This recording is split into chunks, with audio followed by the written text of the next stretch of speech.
spoke here in 2008, and Peter said, well, why don't you come back and talk for 5 minutes about what's changed in your world since then? So I went back and I watched that speech, and there were some very glaring things that are different. Like I used the phrase, teens on their BlackBerries, which I probably wouldn't use today. But, but there were some other ones that were, they were a little more subtle and interesting, so I thought I'd talk about those. Quick background on me. My friends and I started a bunch of web properties. College Humor was one, Vimeo was another, Busted Tees is a commerce site. We packaged them up, we sold them to a bigger company called IAC, and that's where I work today.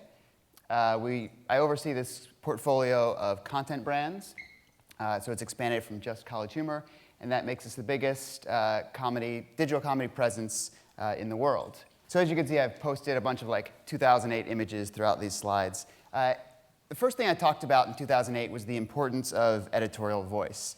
And I pointed out how sites with personality behind them were winning out over their more bland counterparts. And I'm seeing that being just as true today, if not more true today, than it was back then. In fact, we're starting to see personality trumping out over websites themselves. If you think about Andrew Sullivan or Nate Silver or the All Things D gang, all these people left their old platforms to go out and do a new thing just based on themselves, and they kind of left the platform behind. Another reason why I think personality is more important now than it ever has been in digital media is that recently we've seen a glut of kind of these growth-hacked content sites pop up, and they kind of use Facebook and game Facebook to big traffic numbers. And all of these are essentially kind of Upworthy clones.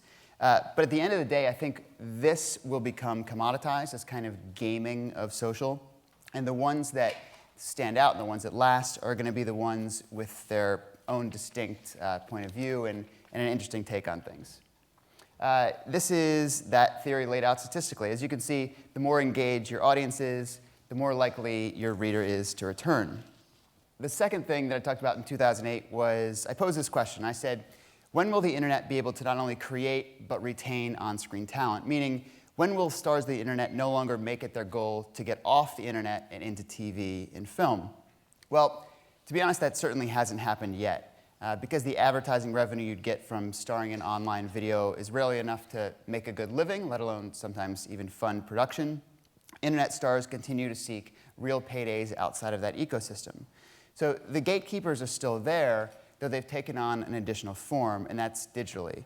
Netflix, Amazon, Xbox, Hulu, any entity with an existing subscriber base can make the investment to cold start a substantial video idea, especially from somebody unknown. So oddly enough, contrary to people's expectations, the gatekeepers didn't go away, they actually multiplied. But sooner or later, I think this TV factor could flip.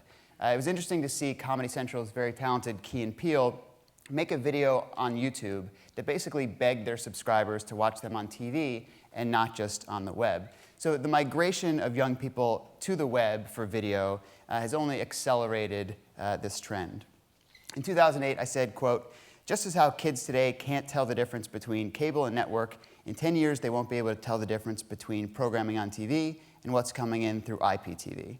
So IPTV is a phrase that didn't make it till 2014, but I think anybody in this audience with a young kid can testify to the fact that whether they're watching a cartoon on Netflix or on Cartoon Network, they don't really know, and they probably don't care either.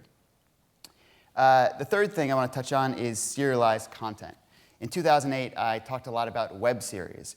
That phrase, web series, in digital media was a big phrase you'd hear all the time, but you don't hear it as much anymore. So why is that?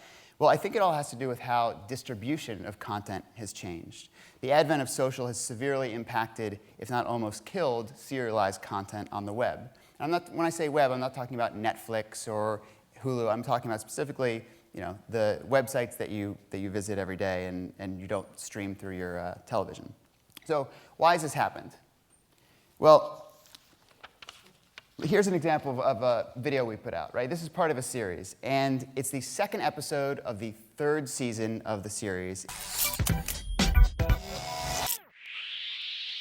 Kim Jong-un, my son. Australia still stands in the way of my memorial centaur! Kim Jong-un must die.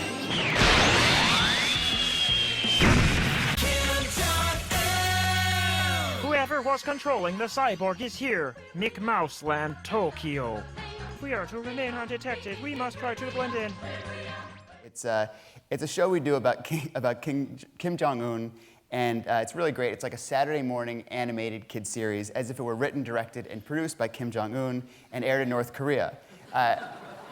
In one of my favorite episodes, President Obama and Bruce Willis build a wall around the United States because too many people are escaping to North Korea.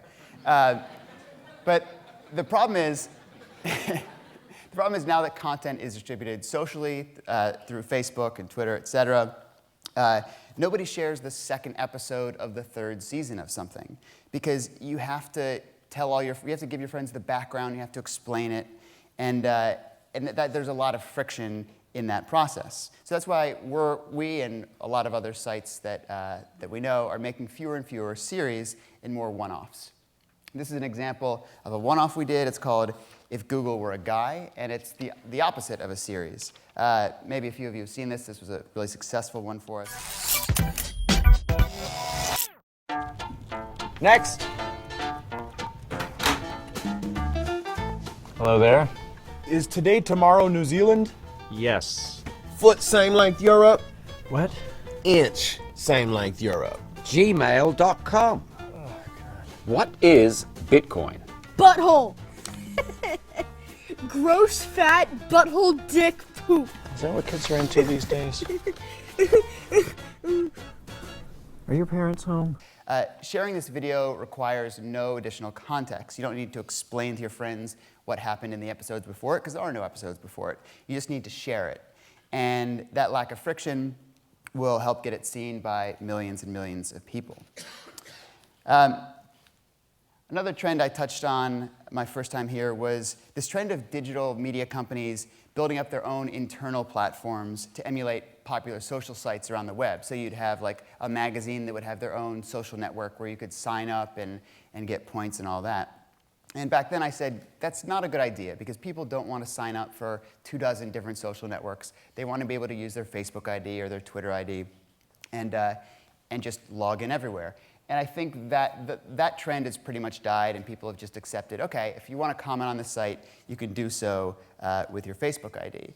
So I think net, if you decide to let your content live everywhere and not just lock it up on your own site, you'll have overall more engagement, and you'll be able to capitalize on those platforms that people are actually using. So I liken people's digital media consumption now to a buffet, opposed to a seated one entree dinner.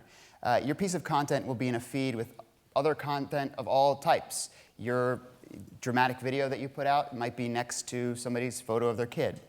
So the goal is to keep people coming back for more by building up your brand, capturing their info, getting them to follow you on those platforms from which they came.